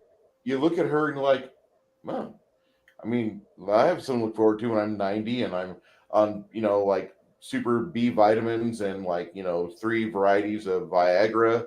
And, I got the cocktail going on where I'm like, I swill that. Hey, honey, I'm ready to go. So, no. Shatner does the horse shows at Griffith Park. Yeah, he is big as a horse person. He does so much stuff with horses over his career. He was only an actor so he could afford horse work. Yeah, pretty much. I mean, you have some people that they live to fish. Shatner he liked to play with horses. Baron G. Rock, how many? You say that wasn't his wife. I believe that it is a love interest. Excuse me. That wasn't me. No, it wasn't him. But no, there's a bunch of internet speculation that this lady uses squeeze. Baron, how many videos are you going to crank out for us over the next 7 days? Thinking about 7 or 8? I've got to go and edit down a couple of them. We started our hardcore run in Space Engineers, which did not go that well. So explain this. What happened? So yeah, I don't want to, spoilers. Gotta watch the video to find out. Was Jade part of it? No. Let's just put it this way: cyber dogs and rogue AI are not your friend. I am not a space engineer. I'm a Minecrafter, though. Yeah, He's a. Kai was going to join us, but I don't think he's gotten around to it yet. mostly because it's been life that kept me from doing it. Yeah, we did a little bit of modification, so I may actually start over with the recording and trash the 2 that I did, just for the simple fact of it was horrible. Well, I know Kai's got plans next Saturday because I got the same plans, and so does Shadow, and so does Bruce. Wait, next Saturday? You're doing it every other Saturday now instead of every third? Every other. God damn it! So I'm going to be on the same schedule as you. I know. I'm going to be fighting with him for those views. Yes, every other week. As soon as you get done watching Bruce, come on over to my channel. We're doing some more Pathfinder First Ed. We are doing a little bit more of the Theater of the Mind, and kind of with my players. The video's on my channel. You can go and watch that. You can skip like the first hour of it because it was kind of session 0, and it wasn't all that cool. But the premise that I decided to go with is I had them all roll 1d6 plus 10 for their stats, and basically they are essentially second string adventurers in this town. So basically, when Farmer Jones needs, the kobolds run out of his garden, that's the guy they call. When the rats are in the sewers, those are the people they call. I think I've seen that anime. So it's something that I've been playing with that I wanted to really try. They're kind of being my guinea pigs right now, and actually, basically like the replacement type thing. The thing is that most of them have at least one stat that's 18. Our barbarian has 3 stats that are 11. Yes. I'm going to give Baron, G-Rock, and Jade just a little hint here. Jade plays a lot of Minecraft. Baron I'm pretty certain Minecraft is something that you could pick up easy. Dude, I've got a server. Yeah, he's got Me his and own him server. have played together for a while. No. And I'm going to pull out a face Just right not- now. No. It's just not all on you have to YouTube. do, if you want to make some fucking hours, just start broadcasting your Minecraft on YouTube, and every angry 11-year-old kid will come over on your server, and they'll be talking about stuff in the chat about like, I had your mom, or I need a donut, or stuff like that. But you're gonna get all your watch hours 1 week. You'll be done 1 week. You do Probably. 6-hour stream of Minecraft, everybody's going to be in there. You have something special in there, like you have some special server rules, or maybe you've got some doing Diablo 2 Minecraft. Yeah, I do mod it all the time, so it's not that huge with it. My recommendation would be to do the super hostile maps. Your super hostile map. Have you guys seen the game Barony? No. Yes. There's one that I've been sounds actually familiar. watching. There's a couple of YouTubers that I watch that actually have been doing it. It's like backpack. Oh, what is it? Something backpack. Where basically they level up and they open up more slots of their backpack to put more stuff into. It's so simplistic, but it looks so fun. Barony is Dungeons and Dragons Daggerfall on a Minecraft world. Okay, is it like a 2D where you're going straight across? It's Minecraft. After this, I'll shut this down and I'll show you the video for the gameplay trailer, and you'll be like, "We got to play that." I think I may have it, possibly. Oh, that reminds me. I need to go to Epic for the free game. Don't forget, every Thursday, Epic Games has free games for you. All right. So, anybody else have any words of wisdom before I close the stream out? Space punks. Don't fart in a spacesuit.